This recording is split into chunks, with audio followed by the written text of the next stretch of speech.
going to be a little bit harder to render because I would assume you're going to have more effects on here than just a background node with a color on it. Alright, so no chat still. Is everything looking good for you guys? Can you see and hear the stream? Is the music a good level and everything? Just give me some feedback here. Let me know in the chat what you think of the stream so far, how it's looking for you. So we're gonna move these up a little bit. We're gonna move ourselves up a little bit. Alright, Dimension Pardo, things are looking good. That's good. Cool. Alright, so we're gonna add another background node, and we're actually gonna copy our mask before we do, and we're gonna pop that onto this new background node as well, because we're gonna try to give this a little bit of a 3D effect. So we'll just move this one over just a little bit, and then our background color we're actually going to change, and we'll just do some kind of mild yellowy orange, just like that. And then we're going to make another merge node after the transform right here. Actually, no, with this transform. So we'll make the merge right here so that this transform affects everything. We'll drop in a merge, we'll hold shift and drop that right onto that line. And then we'll go ahead and just pop that right on there. And it's showing up on top because our arrow is green, which is not what we want. So we'll click on merge 2, and then we'll control T and flip those so that it's offset a little bit. And it looks like we could offset it even a little bit more. So we'll grab that polygon, we'll move it up and a little bit more to the left, but we still want those bottom parts there to be at least almost touching. And if not touching, then we'll have to adjust this point so that they do. Just like that. And then if we click off, you can see that we have a layer going on right there. And I don't love that. So we're going to keep working on this mask right here. Maybe make that a little bit wider at the bottom so that it does connect. Yeah, that looks a lot better than that did. Cool. Alright, we can see the controls that you do in the backgrounds. We can't see the controls that you do. Oh, shoot. Okay.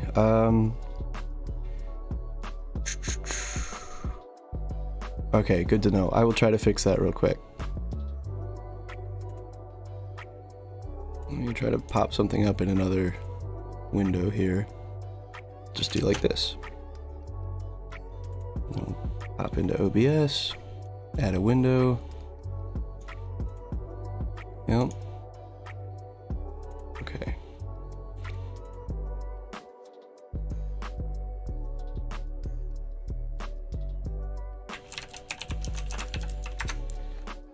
Okay. Can you see this select tool now? Hopefully yes. If not, I'll keep working on trying to fix that. But until I hear back, I'm gonna just keep on working on this. So I'm gonna add one more. So I'm gonna do like a sandwich of black, yellow, black. And then we're gonna animate this so that it looks a little bit better after we get all these grouped up. So we're gonna make, yes, but we see it in the top left. Okay. All right.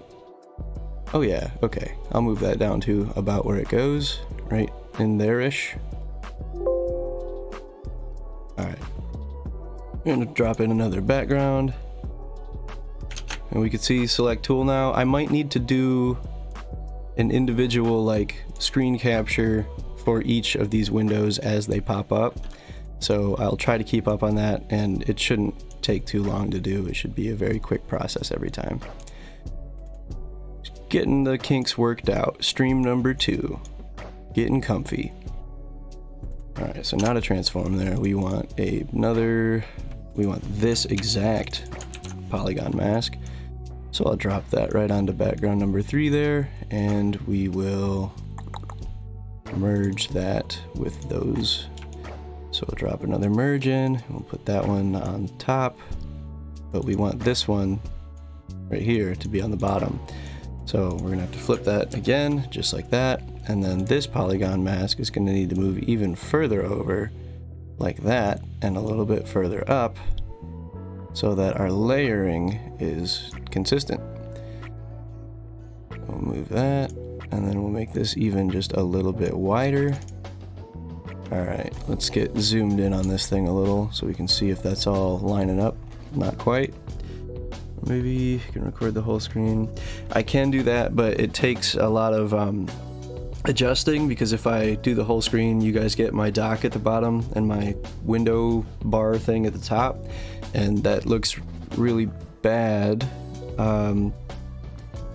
And then if I need to pop up chat or something, you see that as well, but I can try that for a little bit. So go display capture here. Okay, we'll resize that.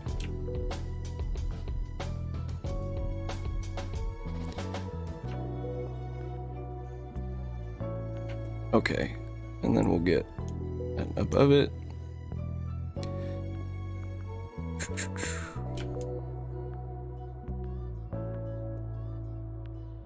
Okay, alright, yep, so we've got a full display capture going now. I will try to get that stuff dialed in at a later date, but for right now, we're going to be working with this. Alright, so maybe that. Yeah, that looks okay. Right there. And now we're going to add some fast noise onto this main one right here, so they're not working with just a single color background. Fast noise right there. Cool. But we need to copy this mask onto our fast noise, just like that. So now we have some stuff going on that layer. But we can adjust that stuff. We can either make it more detailed or less detailed. And what do we got? To record the whole screen and then make DaVinci Resolve full screen so we can see everything without being stretched. Yeah, that's a good thought. Alright, so workspace, full screen window. Yeah, that'll work. Cool.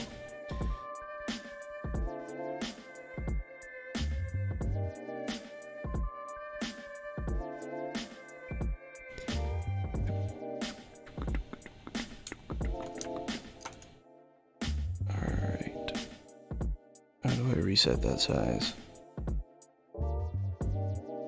Just like that. Cool. Okay. Workspace. Full screen window. Nicely done, Dimension Pardo. You may have just saved the day. So, fast noise. Let's increase that. Or actually, we're going to decrease that contrast a little bit and leave that detail high. We might actually bring that up a little bit. And then our contrast, we're going to adjust to about right there. And then our scale, we're going to actually bring to about there. We can see that it looks a little bit foggy, but it's not like ridiculous. And after we add in some seethe, oh, you're all good with the interruptions, dude. It's all fine. We're getting this all worked out. So there are going to be a couple of hiccups en route, but we're making it happen. So if we watch that, we have that showing up, but we need to adjust our seethe rate at the beginning and at the end. So we're going to put a keyframe in right there, and then we're going to have it seethe just a little bit faster as we move on. So we'll go like this, we'll hit play, and that's looking too fast. We'll bring that down. Holding control and then sliding your sliders allows you to make more fine adjustments in Fusion. So that is a good thing to do if you're trying to make smaller adjustments. So this is looking kind of crazy. It's moving very quickly. So I'm actually going to turn it down a little bit. So I'm actually going to bring this down if I can with fast noise. Yeah. Just drag that right on down. Okay. And we'll mess with the angle a little bit. Actually, I can mess with that with the keyframe. That will probably look okay over some distance. That needs to be quiet. Alright. And then right here, we'll adjust that angle a little bit. And we'll adjust it just a touch more. And then the very end, we'll adjust it a little bit extra. Alright, where is my playhead? Right there. So we're going to smooth all of these, Shift S. So we'll watch that back and see how they look. Yeah, I'm okay with that. It's a little bit too intense still on the seethe rate, so I'm actually just going to get rid of that for now. I'm going to turn that to like 0.001. And we can see that it does move, but it only moves a little bit right now, and that's not quite enough. So we went from way too much to not quite enough seethe. That's almost there. I'm going to add just a little bit more. Alright, we're going to call that good for seethe rate. And I do kind of want it to still speed up toward the end. How's 17 so far? I'm really liking 17. It's got some features in it that I'm a big fan of. One of my favorites, actually, we're in Fusion right now. We probably won't need to worry about this today, but Fusion can actually do audio now, which is awesome. Like, that is something I've been waiting for a really long time. So I had a keyframe at the end and one at the beginning. And we'll just speed that up a little bit by the time we get to the end.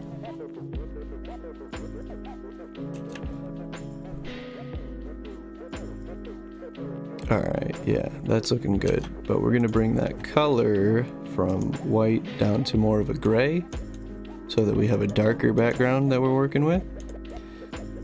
That's too much, so we'll bring that back out. And we could go just a touch darker than that. So if we play that, yeah, that looks good. Alright. Move these over.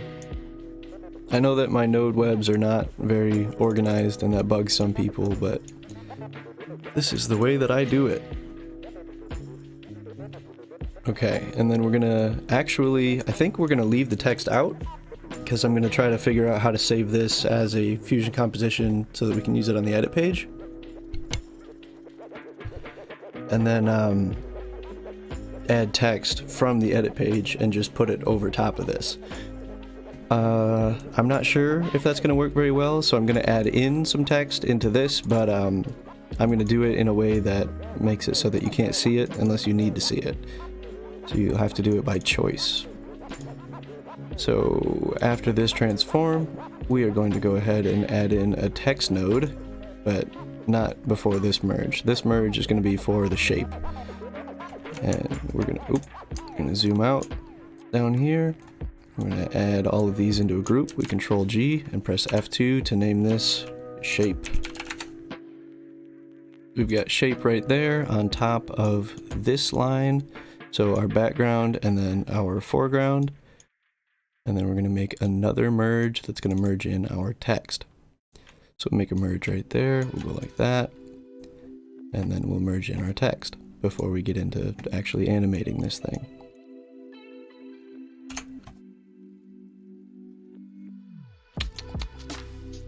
Hey Pro Gamer, how's it going? Hopefully you're doing alright today.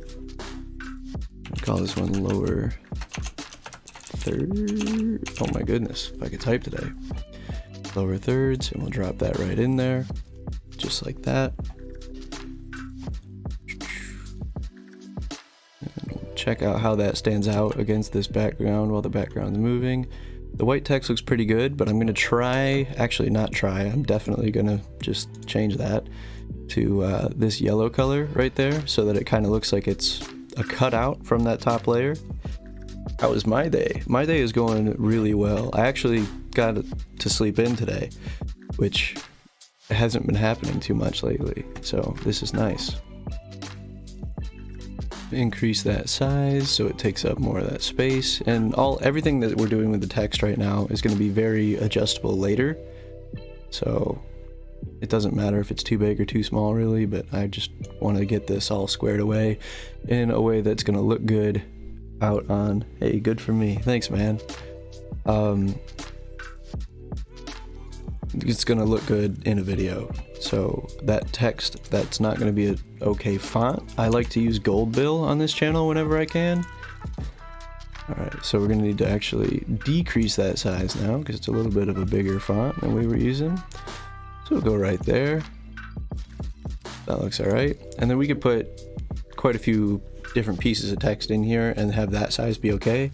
But if we need to adjust it, we just pop back into Fusion and then we'll have that adjustable right there. So we're going to put that on that main line, then we'll put our text right here. And then for our shape, we need to start working on actually bringing the shape in. And since it's a group, I'm actually not sure if we can drop a new polygon mask on top of the group. No, we can't. Okay, so I might have to do all of these individually. I hope not, but we'll see. Let's try adding in a transform after, because this will allow us to keyframe movement, like overall movement. But I kind of want it to influence that text as well. So we're going to get freaky here for a second. I'm going to cut this line, and I'm going to cut this line, and I'm going to take merge 5, and I'm going to put it up here. Nope, up here. Yeah, just like that. And then I'm going to drop the shape right here as the background. I'm going to drop the text right here as the foreground, and then I'm going to drop this whole thing right there. And now I actually do have the ability to use a mask on this. So I'm going to do that. Go ahead and drop that polygon 2 right on there, and then if we go like this, we can see that text. We want to be able to do the same thing to this shape layer as well. So how am I going to do that without doing all of these individually? I am not sure. So maybe what we do is we just snap that on from below or something, and we get rid of this tail, and then we have the text just reveal on it. That might be alright. We'll give that a shot. So we'll open up our shape, we'll grab all of our polygons, that one, that one, that one, and that one, and then we'll grab this corner down here, and we'll just bring that up, just like that. And then we'll take the whole thing on this side, we'll grab that transform, and we will just go ahead and move that further into the corner. And now that's not looking perfect just yet, but we're just getting this checked out. We're gonna give this a little test. So we'll drop lower thirds right back in there where it goes, and then we'll drop a polygon mask on top of lower thirds. And we will bring shape down off screen, but we're gonna, what's the word? We're gonna keyframe this, there we go. So I'm gonna drop that down right there, and then after 1, 2, 3, 4, 5, oop, 1, 2, 3, come on, what's going on here? 1, 2, 3, 4, 5, 6, 7, 8 frames, I'm gonna bring that all the way up. Just like that, so that it's visible again. And as that passes into the frame, I'm going to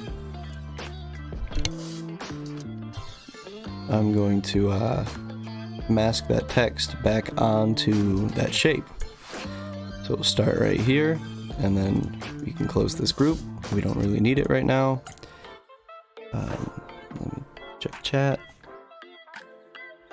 And then for text, we're going to start playing with this polygon right here as that comes up. So we'll go like that, and then we'll say that we just want to be able to see what is inside of this.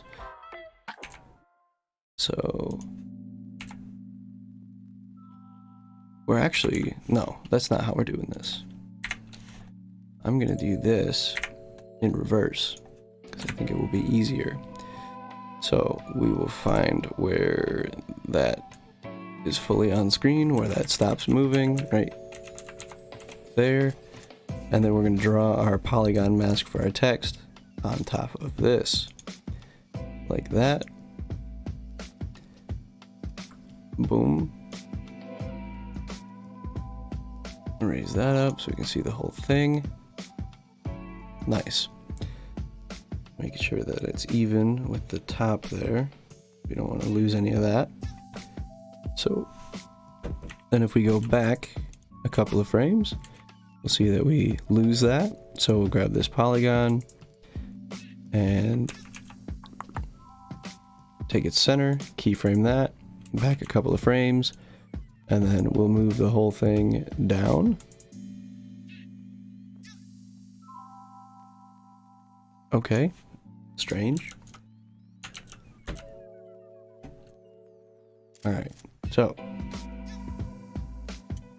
right here, yeah, center keyframe, and then we'll go right here and we'll make another center keyframe, but this one needs to be significantly lower, and we're going to try to get those to reveal. Okay, this polygon needs to move right with this. So we'll go back. Right when that starts coming onto the screen, we need to adjust our polygon to do the same. So right there, our polygon is too high, so we'll go like that. And then as that comes up, it reveals our text. Boom, just like that. Let's watch that without anything. Lower thirds. Reveals just like that. And we are going to go ahead and add some motion blur now and see if we can't make that look just a little bit better. So we'll do it first with our polygon number 2. We'll jump into settings, click motion blur, and the higher you go right here, the more taxing it's going to be on your computer. So you don't want to go too far with this one, but if you can push it, push it. So use your computer's capabilities here, because motion blur looks really good on these things most of the time. So we'll do that there, and then for the shape we need to do the same thing. So we're just going to grab that transform and we're going to drop motion blur on there. We're going to do 15 as well. And now if we watch this back frame by frame, you can see that we've got some blur there in our background, but our text is not blurring yet because our text isn't actually moving. Okay, so maybe we'll get rid of the polygon and we'll just keyframe the text with the shape. So we'll go back here and actually, yeah, we gotta find that where it stops. Keyframe again, right there. So we'll keyframe this for the text center. Where am I going here? Right here, layout, center, and then we will go back to the beginning, make another center keyframe, and drop it way down, right? Like that. And now if we move forward until that starts to come onto the screen, we'll be able to adjust so that things stay correct. A little lower still, looks like, right about there. And then as it comes up, it should now move right with it. A little too high at the end. So we'll go back to that last keyframe and we'll just push that down and a tiny bit to the right so it's more visible. There we go. And now on the actual text itself, we'll add in some motion blur. So if we watch this back, yeah, the whole thing blurs now, and that background is going to be moving. And then toward the end of this, we want that exact opposite thing to happen. So we're going to take right here, that frame toward the end, and we're going to grab our center again, make another keyframe, and then we're going to grab our transform again and make another keyframe on this side as well. We'll go to controls, center, and then we'll go forward, say 2, and we'll make another keyframe. And all this does is, oh, let me get that back to where it was. All this does is protect you from damaging up until this point in the keyframe sequence. So now from here to here, they'll be the same and they won't change. If you just started changing it right away, you'd have like slow drift over this whole period until you got to right here where it would be where you told it to be. So from here to the next 1, 2, 3, 4, 5, 6, 7, 8 frames, just so that we're consistent here, we're going to have that move down off the screen. Alright, and then we'll grab transform and we will do the same thing. Oops, nope.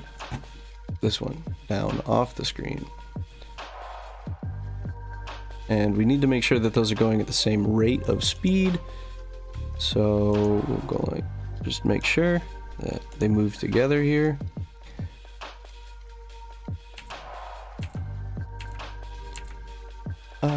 Looks like our box is a little bit too quick. Hello from Germany. Very cool. How's it going? Hello from the Mitten State. Alright, keep checking on that.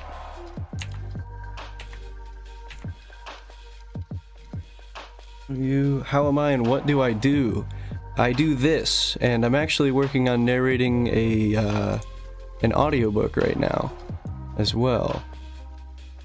Other than that, I do YouTube.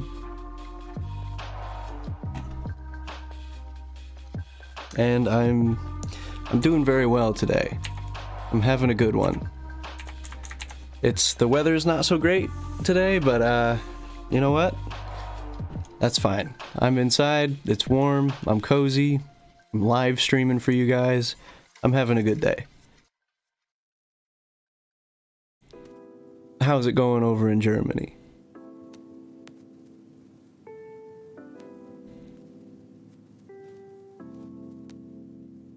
Okay, so that looks fine. Let's zoom in down. I'm not sure I'm completely in love with that shape. Nice. Nice. Alright. You know what might make that actually look better is some drop shadow. So I'm going to take that furthest back layer that we made, this one right here, and then I'm going to add some soft edge to that, and I'm going to turn it into a drop shadow instead of a part of the actual shape itself. Bring that soft edge up. That looks pretty good. So we'll just go ahead and hit play there, and the shadow moves right with it, as it should. Yeah, alright. Let me check this out on the edit page right here.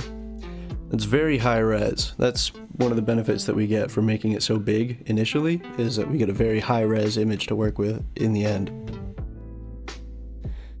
So we'll go ahead and pop back into Fusion after we check this out. So we hit play, pops up, media offline. That's not super cool. There.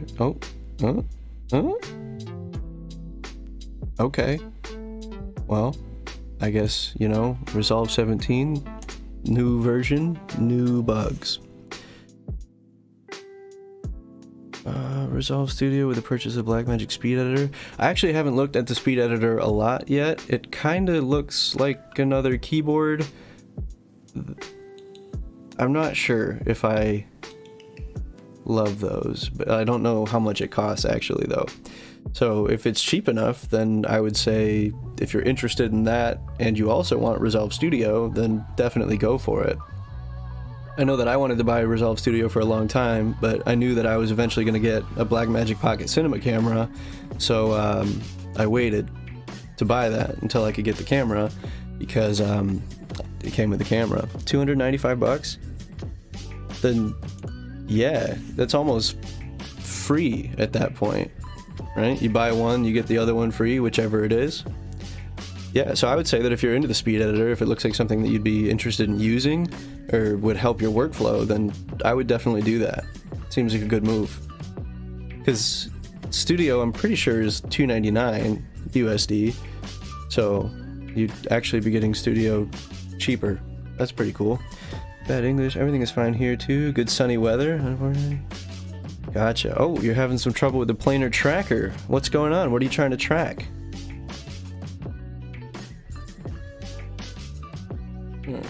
Keep going on this while we're waiting for that to come back through. And I have not noticed anything wrong with the English from you, so don't worry about it. Alright, we're getting the shape again. Just make sure that everything looks good. You know what? Our text lags behind a little bit right there. And when you're doing VFX stuff or like callouts or different things, like pretty much everything you do in Fusion, you have to be really careful about the details, because once people notice them, they're there forever. I mean, you can obviously go back and change them, but you want your stuff to look good the first time. So, Cinnamon the Rabbit, good. Something's good. Alright. Alright, get that back up. Attention to detail right there. Boom. What do you guys think about the background? I mean, obviously, you guys are people that watch the videos, or I guess that's not obvious, but I would assume that you guys are people that watch the videos. What do you think about the solid black background? Is that something that you guys like, or would you rather see, like, shelves with some stuff? Would you like to have more to look at back there, or are you primarily focused on the tutorial itself and you want to see what's going on right here? Okay, alright. So the speed editors, I might want to look into that too then. I didn't know that people were thinking that was a serious thing. I know that when they released the video editing keyboard, I saw that it was $1,000, and then just wrote it off. So I figured they were trying to Google's help for translation. It's working well. Solid black, all business. Alright, that's what I've been thinking too, but I've been going back and forth about whether or not I should have something behind me. But if you guys like the solid black, then we'll keep it. For sure. Alright, so those move together now, and actually, we got that little pulse at the end there. Yeah, that's looking pretty good. I'm going to take all of these and I'm going to add in some easing in, some easing out. I would love to start using Resolve, but Fusion seems so overwhelming. I love how simple Adobe Premiere Pro and After Effects is, but it's so expensive, and Resolve is free. Yeah, it sure is. Resolve is free, which is awesome. And so say like in After Effects, you'd have a text layer, and you'd have maybe like a shape layer under it so that your text shows up above your shape, and then whatever else, like these would probably just be in a layer, transform nodes would be, but then you have some other layers going on, and whatever's on top is going to be what you see on top, right? So if, say you're making like tissue art, right? If you had a circle on the bottom and then a big triangle and then a square, you're going to see those things, but you're only going to see what the upper layer allows you to see. That's how it works in After Effects.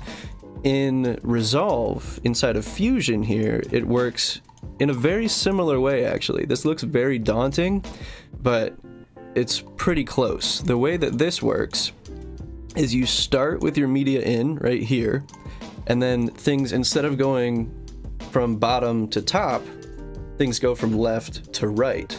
So instead of stacking, you're like reading almost. Can we do advanced motion graphics like people do in After Effects? Yeah, you totally can. And there are, what's up? What is good? Just, you know, doing a stream. Advanced motion graphics, definitely yes. But I'm gonna finish this real quick. In Fusion, instead of like in After Effects, things go from left to right. So this will be on the bottom, this right here will be on the bottom, and then as we move, we'll have this will be next, and then this is our finished product over here. So really all we have going on right now is shape and a text. So we have a very simple one to follow right now, right? So we have media in, this is what's coming into Fusion, and then we have all the effects that we put on it and the things that we added, and then at the very end we have media out. Advanced motion graphics like people do in After Effects, you absolutely can. Well, awesome. Glad to hear it. I mean, that's, you know, that's where you guys are, essentially. So I gotta look at the camera, talk to you guys. So advanced motion graphics, yes, you definitely can, but it can be a lot of work because there aren't a lot of good tutorials out there right now about doing advanced motion graphics inside of Fusion. JRTV is a great one to watch if you're looking to get into some Fusion stuff. He has some really good tutorials out there, and some of his stuff is really cool. He does a lot of good VFX. But a lot of the time I find that instead of doing like movement keyframing, you're better off making a 3D camera. And I do have a couple videos about this, but it looks more like you're like shooting something with a camera when you use DaVinci's 3D camera. I'll leave that link in the description once this goes live, or what is that called? I'll leave that link to a video that talks about that below this once this is live on the channel and not just like live. And then I'll also link a couple of JRTVs down there too for you. So just come back here like a couple minutes after this is done and I'll have a couple links down there that'll show you how to do some more advanced motion graphics in here. It takes a lot of time, but you can do it. Tried using presets in Fusion. It was a disaster. So do you mean presets like these up here that it gives you automatically, like the tools? Or what do you mean by presets?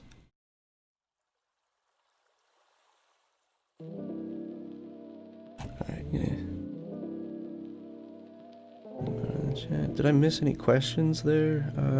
Can you do advanced? Yes. Overwhelming, left to right instead of bottom to top. What am I doing? I am making some lower thirds callouts right now, and then if we have time, once this is done, I'm going to work on making a transition. Okay, yeah, these up here. These, yeah, sometimes they definitely come out disastrous, but other times, like if you're going into them to look for something specific, like if you know that you need a mirror effect, it's really nice to have like a preset to just drop that mirror effect on there instead of having to build one from scratch, right? So, but all of these tools up here you can get in the select tool menu like this, so we'll just look for mirrors and we'll add that in and we'll put that right in this line right there, and then we have a mirror effect and we don't have to do anything manually. So I will make a video about these.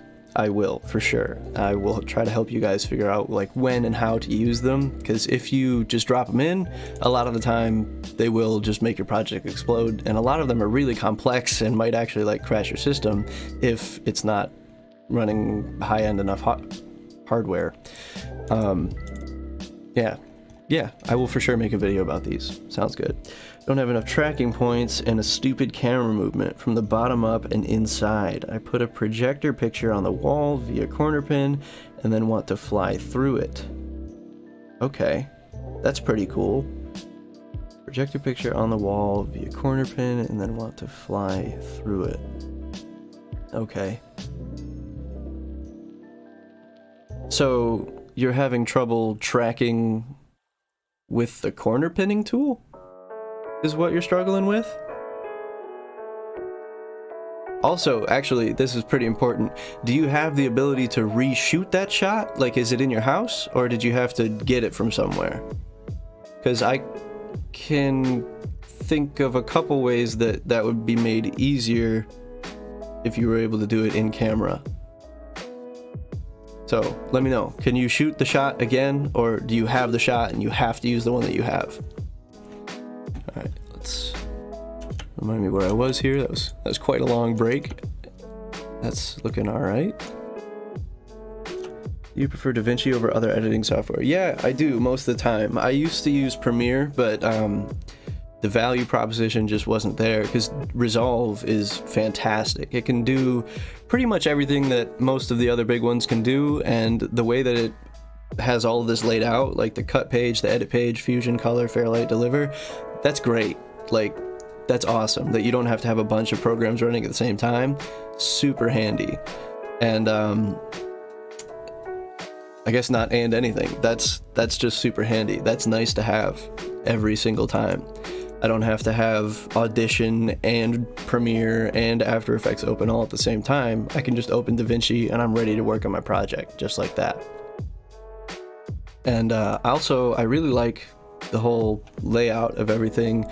And at this point, And I know this isn't like a big issue, but at this point, I'm super used to all the hotkeys. So if I try to edit on anything else, it takes me a lot longer and things generally don't look as nice. And Resolve has some insane coloring tools that work phenomenally. Like, you'll see that a lot of people go into Resolve to color grade with their other footage that they've made in other softwares. So I like to just skip all those steps and do it all right here.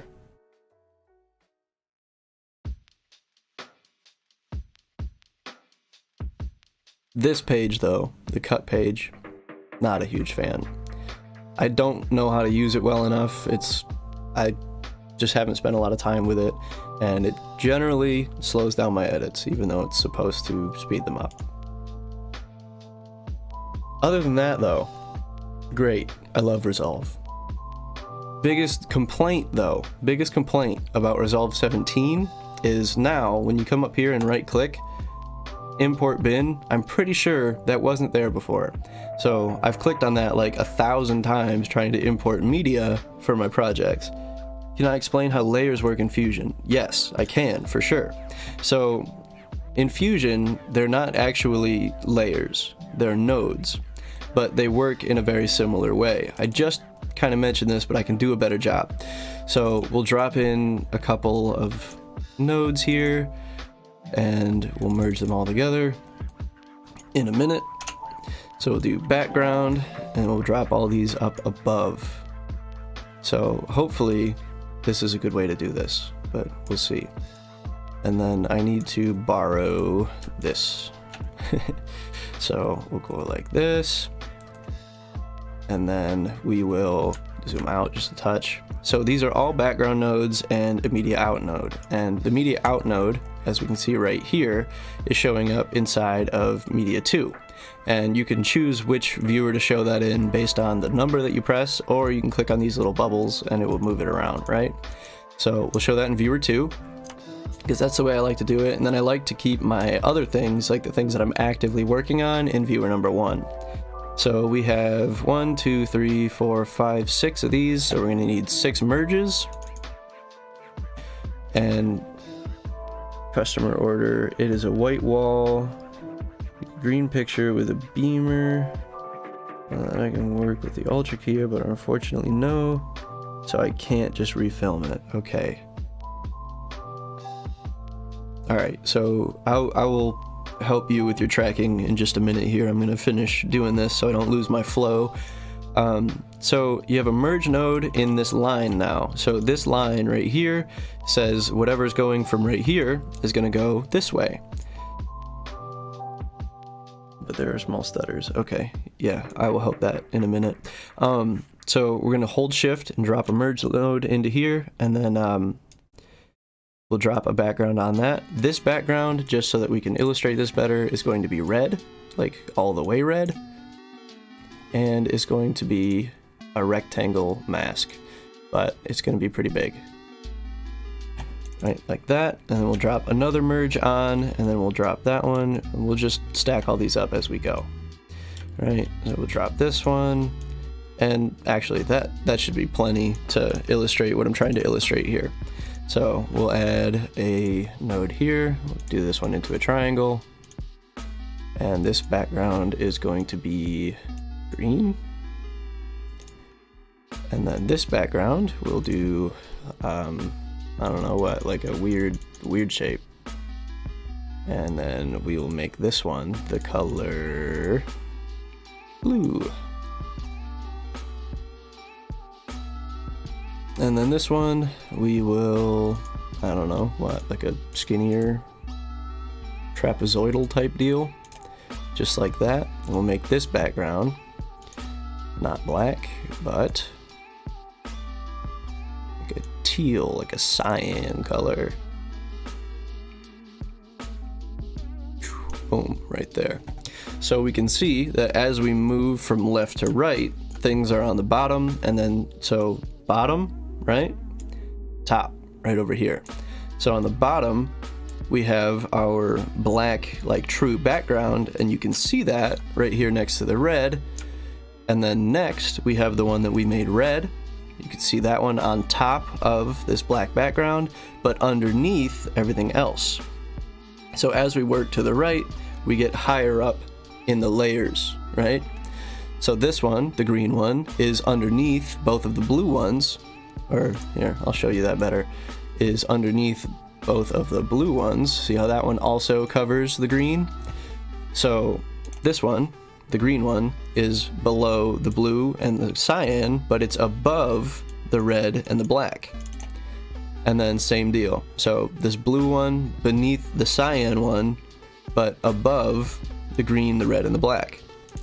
So just take your layers and tip them over like this. There you go. That's all you got. That is how nodes stack up against layers from Fusion to something like After Effects. Drag that back so you can see now. This is a little bit more advanced because we're using a merge into a merge. So this green line means that this is on top. This is the foreground layer of this merge. And the shape, the yellow line, is the background layer of this merge. So those come in with a green line, so a foreground on top of media in, which is going to be the background in this case, right? So this is on top of this, and this is on top of this inside of this. It's a lot of thises. I'm hoping this makes sense. So this is on top of this one, and both of these together stack on top of this one. So what we see is, where are we at? Right here. We have text on top of the shape that we made, which is on top of our media in from our clip, from left to right. I think that probably got more confusing at the end there than I intended it to, but hopefully that made some sense. Okay, cool. Awesome. I get it tracked, but there are small stutters. Nice. Thanks. Have you stabilized the footage? Did you try stabilizing the footage like before doing the track? Or are you just tracking oh shoot. Almost knocked my mic over right there.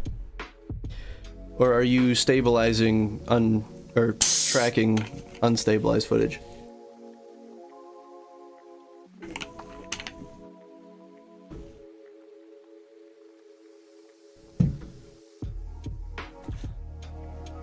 I'll pull up another Fusion comp here and try to get a track going so that we can look at tracking stuff while we talk about tracking stuff. So we have media in number 1, and I will track the face here. So we'll go planar tracker, just like that. We'll get point area, and we'll just go around the face and the hat because we want to see how that moves against the background. Track this. Well, no. Translation and rotation. We'll track that forward. And we are at 0, so that should work fine. No, it is stabilized. Okay. Does it jitter a lot, or does it only jitter a little bit? Like, is it throughout the whole time? Is it just shaking, or is it like looking good and then shaking and then looking good and then shaking? And this is not. Come on, do the thing you do. Aha, I pressed the wrong button. Very cool. We'll track that to the end. You can see that all of these little green dots are individual tracking points. So those are where it's getting the data from. And right there, this is 6K footage, so it's probably gonna take a couple of seconds. But it does get a lot of those details in the face, which allows it to track better, even if it does take a long time. To the beginning, it is not 100% in the frame. Okay, well, what I would do then is take whatever your... Is 8 GB RAM enough for editing? Yes, it definitely is. But you might have... you might run into a couple of issues if you're running with 8 gigabytes of RAM, but it won't be anything severe. You'll be able to do it for sure. It might just take more time. If you want, we could do this via Discord, so you can see exactly what I mean, whether in the stream or off stream. I would not care. It's 4 gigabytes. Is 4 gigabytes enough for editing? Yes, but you probably won't be able to do too many things that are extreme. A lot of your editing actually is controlled by your CPU, so it's going to be your actual processor is more important than your RAM. You can definitely do it with 4 gigabytes of RAM, but you might struggle once you get into making like motion graphics and VFX and things like that. You should definitely still be able to do all of your cuts and any audio you might need to work with. That should be fine. But yeah, 4 gigabytes should be plenty. Yeah, we can do this via Discord. I would rather do it off stream though. But we can definitely get something scheduled, and I can try to help you out with that for sure.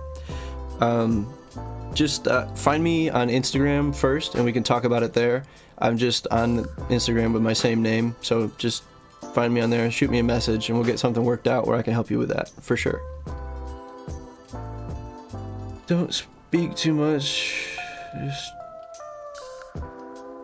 Just do and change the music. I am talking to people here, and I can skip the song if you want. Actually I can't because this is full screen. Can't change the music right now, but this song will end probably in under 3 minutes if I had to guess.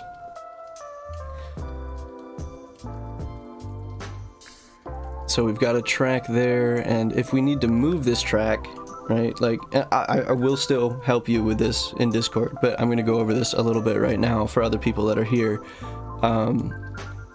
You can move your track around, so if it gets something wrong, you could say, hey, no, it's actually over here now, and then you can continue your track from that point, right? So no, we can't. Yeah, you just continue your track from that point. So if there's a mistake in there, you can adjust it so that it becomes less apparent. Like the song fits the mood? I think so. It's like a little bit of a, I don't even know. This one's very bubbly. I don't know. It's got lots of bells in it, it sounds like. What about B-roll with DaVinci Resolve? Definitely B-roll is a possibility in DaVinci Resolve. We're kind of off the books here anyway. We're not really working on what I thought we were going to be working on today. So I will just go ahead and pop in here. So if you want to run B-roll in Resolve, I'll just grab one of these, pop it on top of the other one here.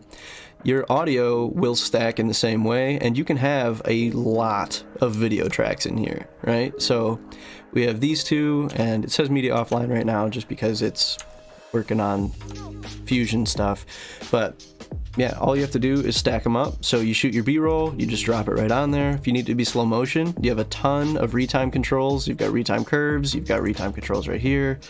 Slow-mo B-roll, that's actually what I'm talking about. We're on the same page here, right? So we have me right here, but get rid of those retime controls.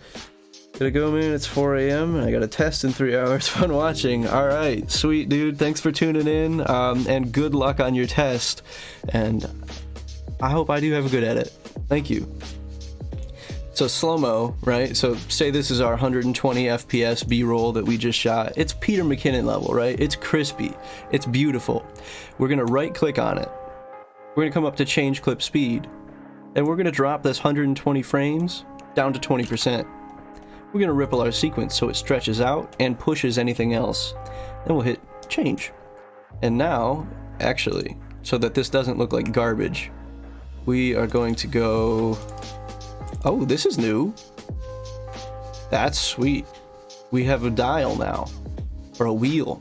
We can just adjust that. All right, I'm gonna undo that. I'm gonna leave it the old-fashioned way for right now, but that's really cool. All right, retime and scaling. We're gonna switch this to optical flow, just so it doesn't look ugly. Can we watch this anywhere? Okay, so right now this is 5 frames per second, like actually. So it's gonna look bad, but hit play. And then we have slow motion, just like that. And this was shot in 24 frames per second. so it has no right to be smooth slow motion, but optical flow allows you to, and that is a studio feature, I believe. But if you shot it in 120 frames or 60 frames and you want to slow it down and you don't need optical flow, you can just do that, no problem, just like that. All right, we are going to reset this. Boop. And move it back over here. So yeah, slow motion B-roll, just take your B-roll, slap it up on top, delete whatever audio down here that you need to delete, add in whatever audio you need to add, and then I guess just pop over into your inspector and you can freeze frame, you can reverse, you can fast forward, you just use this dial, and you can also adjust it by frames per second. That's a sweet new tool. That's gonna save me quite a bit of time.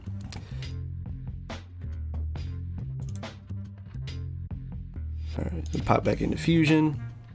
And honestly, I'll probably work on this a little bit off stream, but for right now, the motion's looking smooth, everything moves together, we're working with, yeah, that looks fine. Except that I just adjusted the size. Yeah, other than that, looks good. Promo B-roll, I try it, work on the barbershop, so bro, what B-roll with DaVinci Resolve promo video to make it think not with DaVinci? I am not sure what you mean.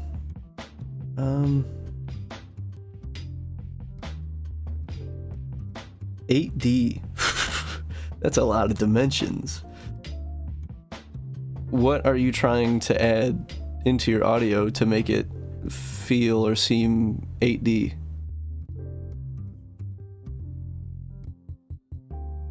So I'm not fully following that one, but I guarantee you, if you can do it in Resolve, you're going to want to do it inside of Fusion. You can add a lot of different effects in here. We have a library of effects for audio right here, or you can really make your own. I'm not super familiar with Fairlight because I'm not in it a lot, but we Morph Shapes in Fusion. Yes, just 1 second. But you're definitely going to want to look up some Fairlight tutorials in order to get more sound effects under your belt in DaVinci Resolve. Morph Shapes in Fusion, yes. So we'll make a shape, right? So we'll have this, background number 4, and you can undo this, rectangle mask. And then can we add a point to a rectangle mask? No, we sure can't. All right, so we'll just make a rectangle.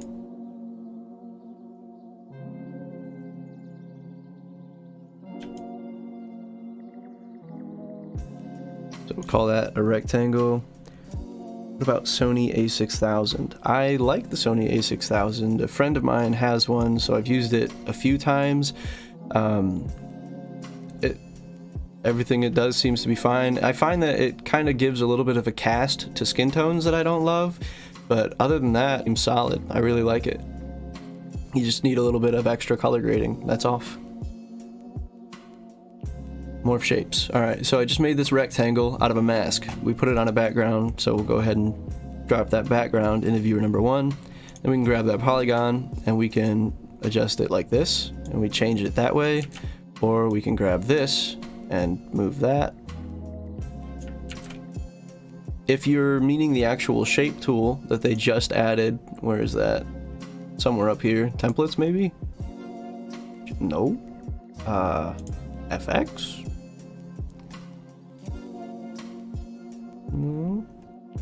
Shape, right there. If you mean these, I have no idea. I have not experimented with these at all yet, and I haven't really watched anything about how to use them. So that is going to be an upcoming video, but I can't really speak to that right now, unfortunately. Delete these, but if it's a shape that you made yourself out of polygon mask, then definitely you can do whatever you want to it.